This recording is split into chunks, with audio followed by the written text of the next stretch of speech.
Zero Mark here, the Legendary Game of Heroes Night of the Occult event preview. A few changes to Slayer, not really too many, but last week for the Commander event, they said they were revamping all the rewards, and I suggested that they may be revamping the rewards, but Network is not known for giving out good rewards in Legendary, and the rewards are often not very useful. Well, this time around in the Commander event, they actually did put some pretty useful rewards in there and made them attainable. So that was a really nice thing. So on the heels of that, they're adding an exclusive Warden collection during this week's event, and hopefully that has some good stuff in it too. So hopefully they keep giving us some stuff that has some actual value that people are actually interested in going after to collect.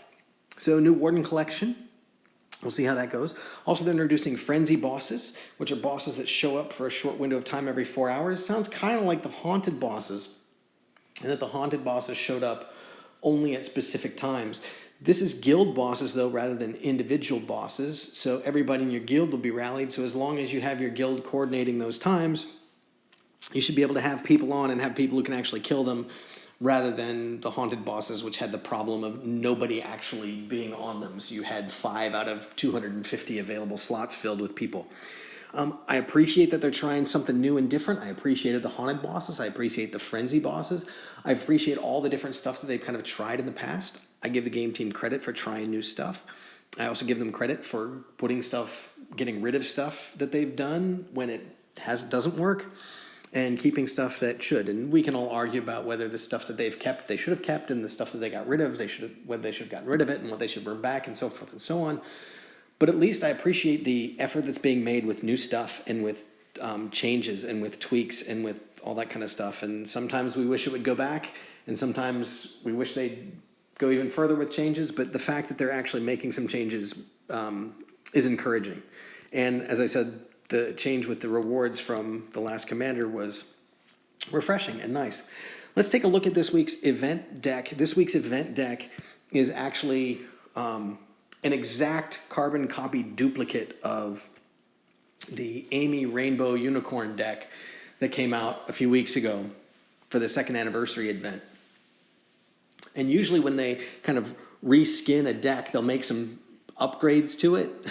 This time they didn't. It's pretty much a carbon copy, exact duplicate of the previous deck. If you're not familiar with it, the main event card converts 2 columns of the board into rainbows of Power Gem 1s. That means the top one is red, the next one's green, the next one's blue, the next one's yellow, the next one's dark, from top to bottom. So you get 1 of each color of Power Gem 1 and 2 columns of it. So you get 2 columns that are Power Gem 1s from top to bottom in a rainbow. That's not super useful for a dark deck. Having a bunch of kind of fire Power Gem 1s, not helpful. But we'll see how the deck takes that into account a little bit later on. So you get 1 additional column every 200 Mystic Intensity to a max of 5 columns. So the board's 7 columns long, so 5 columns doesn't even fill the whole thing up. So you need 2 of these. So if you've got 2 of them, at max you're getting 10, which means you get the 7 filled up, and then you get 3 more. Those 3 additional ones would actually upgrade columns of Power Gem 1s into Power Gem 2s. So with 2 of these at max, you'd have a full board of Power Gem 1s, and then you'd get 3 of the 7 columns upgraded to Power Gem 2s. But again, they're all rainbow colored, so they're not dark. It has a passive that if the entire board's converted rainbow in 1 turn, you get a boost to Mystic Attack. That's a nice thing if you can get the entire board covered with rainbows. Well, let's look at the Master Collection, the X13 card. And that's just an upgraded version of the event card. It does 3 columns instead of 2 at base, and it can max out at 7, which is the entire board, rather than 5. And its passive increases attack by 150% rather than 100%. So if you get the X13 to replace the event card, that's great. If you happen to have 2 event cards and 1 X13 card, then at the base, you're getting 2 columns from each of the event cards, which is 4, 3 from the X13 card. That's 7 columns of Power Gem 1s. So if you have 2 event cards, 1 X13, then on turn 2, you're going to be able to rainbow the entire board and trigger all of these passives. But again, they're all rainbows, so it's not like you're going to do massive damage with rainbows of Power Gems when your entire team is dark. So that's where the support card comes into play. And if we look down here at the support card is kind of your classic gem generator card. This one creates 2 dark gems both now and for the next 2 turns. So that's 3 turns worth of gems being created, plus 1 additional dark gem per 20 mystic intensity. So as intensity builds up, you're going to be converting more and more and more gems.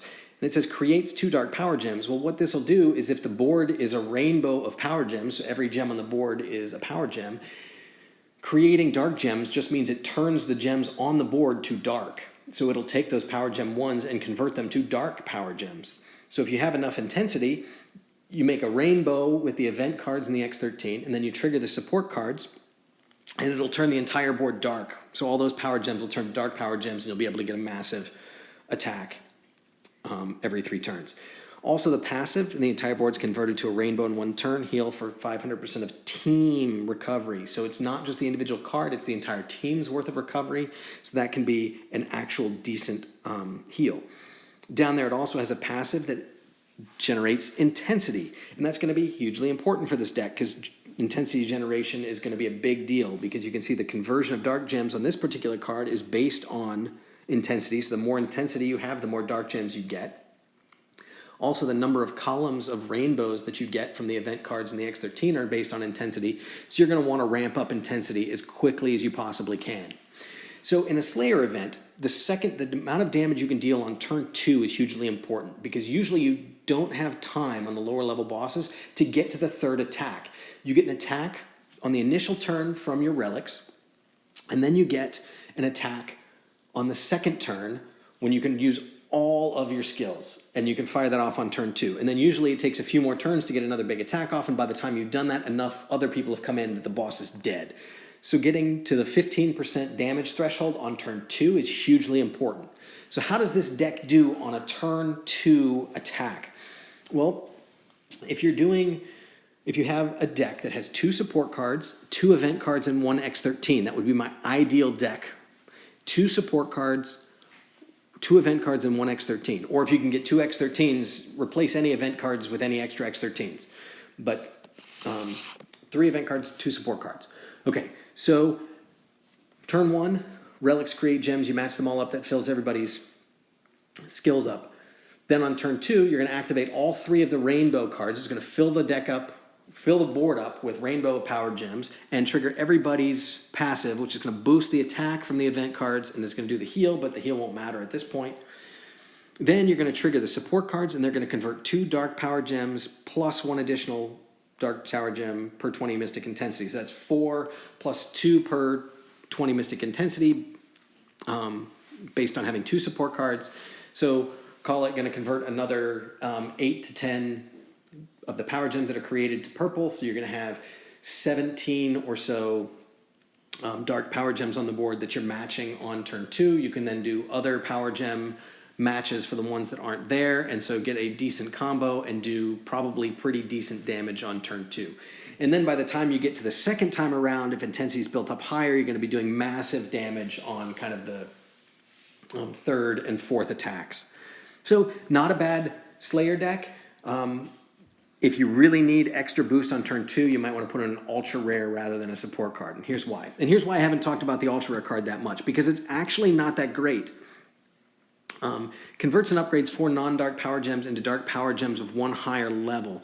So that takes a fire power gem 1 and turns it into a dark power gem 2. And the 6-star version of this does 5 non-dark power gems, plus 1 additional per 75 mystic intensity at the 6-star level. So that's not bad. That's converting and upgrading power gems, which will get you more bonus. But you can only do it every 3 turns. And it's giving you a smaller number of total gems converted than you get with the regular support card, and you don't get any passive intensity increase from this one. And the passive, instead of being a heal, is to just do decreased damage for the next 2 turns. And I'd much rather have the heal. I'd much rather have the intensity generation. And by the time you get much intensity, your support cards are going to be converting a lot more gems into dark than the ultra rare is. The ultra rare is definitely not needed for this deck at all. As kind of a side note, this is the 3rd deck in a row that does not need the ultra rare to function.